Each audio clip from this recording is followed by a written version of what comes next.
जय हिंद प्यारे दोस्तों, आपके अपने पसंदीदा channel solution with Ajay sir में बहुत बहुत स्वागत है।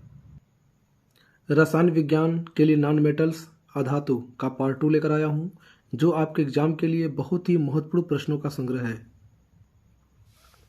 आइए दोस्तों देखते हैं पहला क्वेश्चन है सल्फर हेक्साफ्लोराइड अणु का आकार कौन सा है।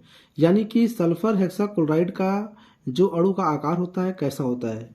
त्रिभुजाकार ऑप्शन दिया गया है, ऑप्शन बी है अष्टफलकी होता है, ऑप्शन सी दिया गया है समतली होता है, ऑप्शन डी है चतुष्फलकी होता है। तो सल्फर हेक्साफ्लोराइड F6 जो सल्फर हेक्साफ्लोराइड होता है यह रंगहीन, गंधहीन और अज्वलनशील अकार्बनिक यौगिक है। तो राइट आंसर होगा बी। इसका जो अणु का आकार होता है अष्टफलकी होता है। नेक्स्ट क्वेश्चन है जल में आसानी से घुलनशील है। ऑप्शन ए दिया गया है कार्बन है, ऑप्शन बी अमोनिया दिया गया है, ऑप्शन सी नाइट्रोजन है, ऑप्शन डी आयोडीन है। तो जल में आसानी से हर अनुपात में घुलनशील कौन सा है, अमोनिया है। राइट आंसर होगा बी अमोनिया जल में आसानी से क्या है, घुलनशील है। अगर देखा जाए तो एक होता है C2H5OH, इसको बोलते हैं एथिल एल्कोहल। ये लिखा है एथिल एल्कोहल। एथिल एल्कोहल जो होता है पीने योग्य शराब होता है, यह भी जल में हर अनुपात में घुलनशील होता है। लेकिन जब ऑप्शन में अमोनिया न दिया गया हो तब राइट आंसर होगा एथिल एल्कोहल। लेकिन यहाँ जल में आसानी से घुलनशील कौन सा कंपाउंड है, अमोनिया दिया गया। राइट आंसर होगा अमोनिया। नेक्स्ट क्वेश्चन है हैलोजनों में सबसे अधिक अपक्रियाशील वाला तत्व कौन सा है। ऑप्शन दिया गया फ्लोरीन है, ऑप्शन बी ब्रोमीन है, ऑप्शन सी क्लोरीन है, ऑप्शन डी आयोडीन है। पूछा है कि हाइड्रोजन में सबसे अधिक अपक्रियाशील वाला कौन सा है। अगर देखा जाए हाइड्रोजन परिवार के तत्व कौन से हैं, वर्ग 7A मेंडलीव की आवर्साइडी में वर्ग 7A के तत्वों को हाइड्रोजन परिवार के तत्व कहते हैं। जो वर्ग 7A के एलिमेंट्स हैं वह कहलाते हैं हाइड्रोजन परिवार के तत्व। हाइड्रोजन परिवार के तत्व में कौन कौन से एलिमेंट आते हैं। पहले आता है fluorine, chlorine, bromine, iodine, statin, AT। Fluorine -1 आवेश, क्लोरीन -1 आवेश, ब्रोमीन -1 आवेश, यह हैलोजन परिवार के तत्व हैं। लेकिन अगर क्रियाशीलता में देखा जाए सबसे अधिक क्रियाशीलता वाला एलिमेंट जो है फ्लोरीन है।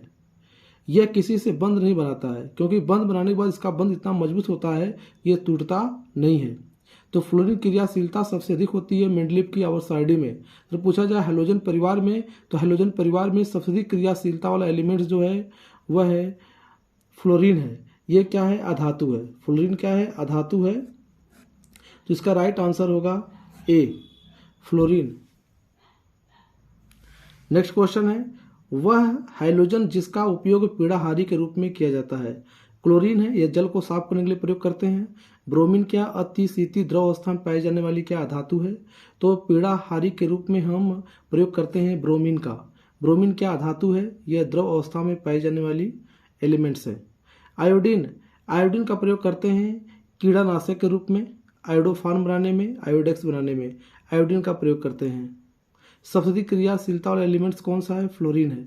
इसका राइट आंसर होगा बी। नेक्स्ट क्वेश्चन है किस तत्व की इलेक्ट्रॉन बंधुता सबसे अधिक होती है।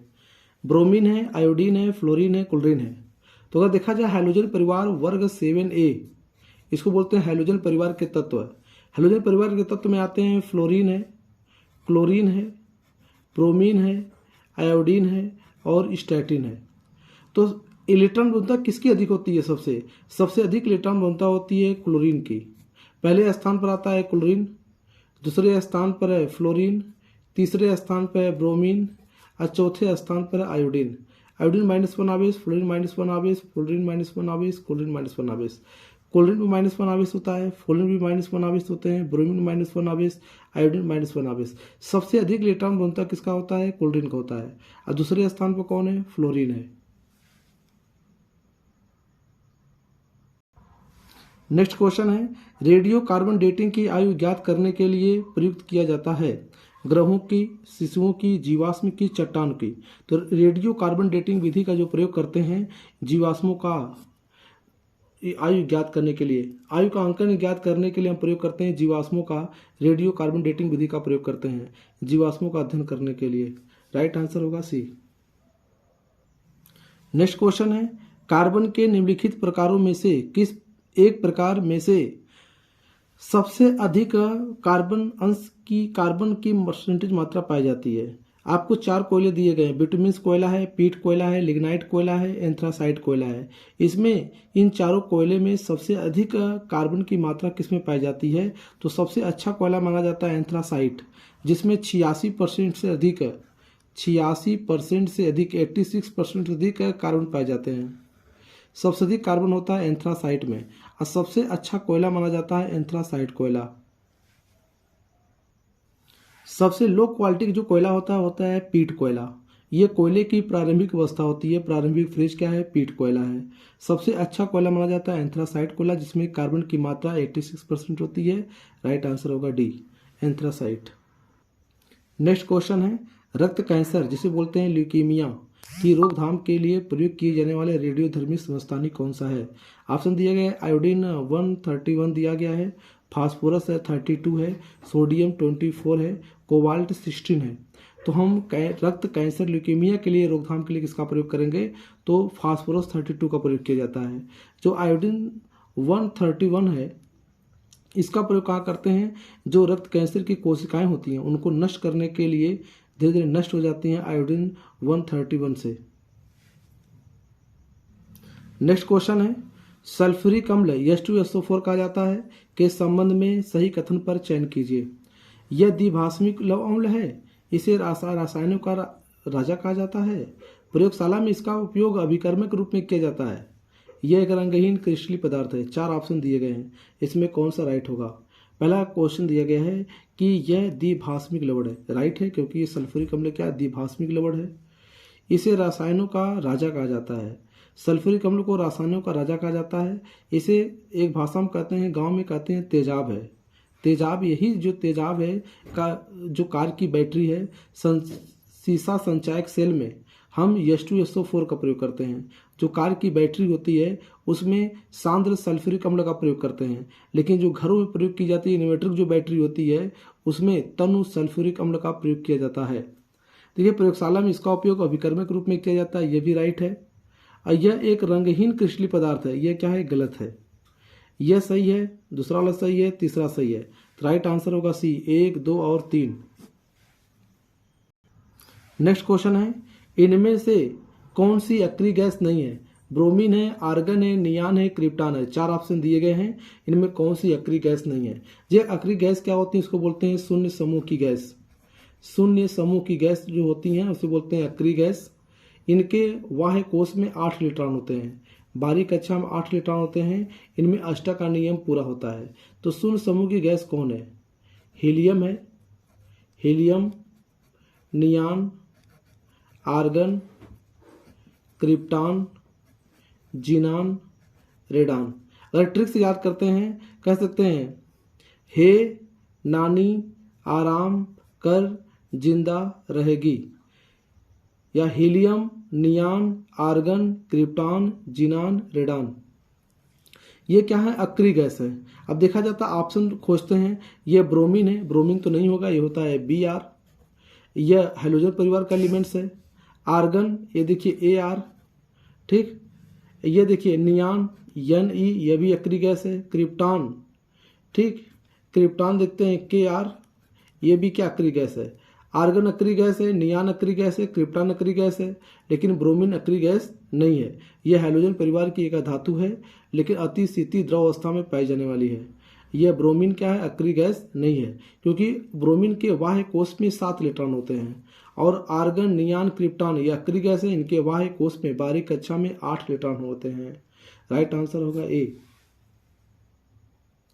नेक्स्ट क्वेश्चन है, अक्रिय गैस परमाणुओं के सबसे बाहरी कक्षा में कितने इलेक्ट्रॉन होते हैं? 4 है, 8 है, 6 है, 2 है।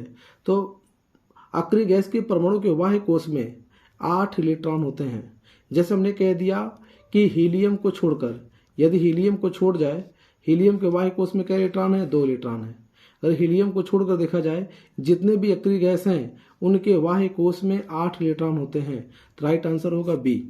अगर नियान की बात करें, नियान का परमाणु क्रमांक होता है 10, इलेक्ट्रॉनिक विन्यास निकालेंगे। बाहरी कक्षा में कितने इलेक्ट्रॉन होंगे? पहली कक्षा हो गई के, इसमें 2 इलेक्ट्रॉन, दूसरी कक्षा में 8 इलेक्ट्रॉन, 2 8 10, इसमें कितने इलेक्ट्रॉन होंगे? 10 इलेक्ट्रॉन होंगे।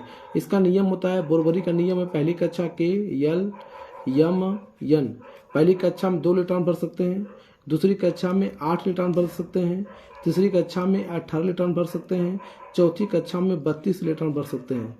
इससे अधिक इलेक्ट्रॉन नहीं भर सकते हैं। यह बोरबरी का नियम है। तो वाह्य कोश के बाहरी कक्षा में कितने इलेक्ट्रॉन होते हैं? 8 इलेक्ट्रॉन होते हैं। राइट आंसर होगा बी। नेक्स्ट क्वेश्चन है, निम्नलिखित में से कौन सी एक उत्कृष्ट गैस वायुमंडल में नहीं पाई जाती है? आर्गन है। तो अगर देखा जाए अक्रिय गैसों में सबसे अधिक मात्रा में पाई जाने वाली गैस कौन सी है? आर्गन है। अगर अक्रिय गैस की बात करें तो कौन सी गैस वायुमंडल में नहीं पाई जाती है? कौन सी उत्कृष्ट गैस? उत्कृष्ट गैस को बोला जाता है अक्रिय गैस है, जिनके बाह्य कोश में 8 इलेक्ट्रॉन उपस्थित हों और यह शून्य समूह की गैस होती हैं। देखो आंसर होगा रेडान। रेडान वायुमंडल में नहीं पाई जाती है। अब देखिए, जो हीलियम है, नियान है, आर्गन है, क्रिप्टॉन है, जिनान है, रेडान है, ये सब क्या है? अक्रिय गैस हैं। इनको नोबेल गैस भी कहा जाता है। इनको कहा जाता है, ये क्या है? नोबेल गैस हैं। जो अक्रिय गैसें होती हैं उनको नोबेल गैस कहा जाता है। देखिए हीलियम का प्रयोग कहाँ करते हैं? वायुयान के टायरों में करते हैं। जो नियान है, चमकने वाले विज्ञापनों में नियान गैस का प्रयोग करते हैं। जो आर्गन गैस है, ये वायुमंडल में सबसे अधिक मात्रा में पाई जाने वाली अक्रिय गैस है। बिना अक्रिय गैस का पूछेगा तो आंसर होगा नाइट्रोजन। नाइट्रोजन की मात्रा होती है 78%। नाइट्रोजन 78% पाया जाता है। जो नाइट्रोजन, बिना अक्रिय गैस की बात करें, नाइट्रोजन होता है 78% नाइट्रोजन पाया जाता है। लेकिन पूछा गया है कि कौन सी गैसें हैं अक्रिय गैसें या उत्कृष्ट गैसें बोलते हैं, वायुमंडल में नहीं पाई जाती हैं। तो वायुमंडल में रेडान गैसें नहीं पाई जाती हैं। राइट आंसर होगा बी। नेक्स्ट क्वेश्चन है, प्रकाशीय सजावट तथा विज्ञापन के लिए विसर्जन नलिकाओं में प्रयुक्त होने वाली गैस कौन सी है? कार्बन डाइऑक्साइड है, ऑप्शन बी है सल्फर डाइऑक्साइड है, ऑप्शन सी है अमोनिया है, ऑप्शन डी है नियान गैस। जो चमकने वाले विज्ञापन होते हैं, प्रकाशीय सजावट होते हैं, उनके विसर्जन नलिका में प्रयोग की जाने वाली जो गैस है नियान गैस। नियान गैस का ही प्रयोग किया जाता है, क्योंकि नियान गैस जो है हवाई जहाज को संकेत देने के लिए, जो हवाई जहाज होते हैं, ठीक, हवाई जहाज को संकेत देने के लिए हम प्रदीप्त लैंप जो बनाए जाते हैं हवाई अड्डों पर, उसमें नियान गैस का ही प्रयोग किया जाता है। और जो चमकने वाले विज्ञापन होते हैं उसमें नियान गैस का ही प्रयोग किया जाता है। नेक्स्ट क्वेश्चन है, कार्बन के संदर्भ में निम्नलिखित कथनों में से कौन सा सही है? कार्बन पर आधारित संरचनाएं सजी होती हैं। बोला सभी कार्बन पर आधारित संरचनाएं सजी होती हैं। ऑप्शन कथन ए है। दूसरा कथन दिया गया स्टेटमेंट है, अधिकांश कार्बन यौगिक अच्छे विद्युत के चालक नहीं होते हैं। ये तो राइट लिखा गया है कि अधिकांश जो कार्बन यौगिक हैं वह विद्युत के चालक नहीं होते हैं, ये राइट है।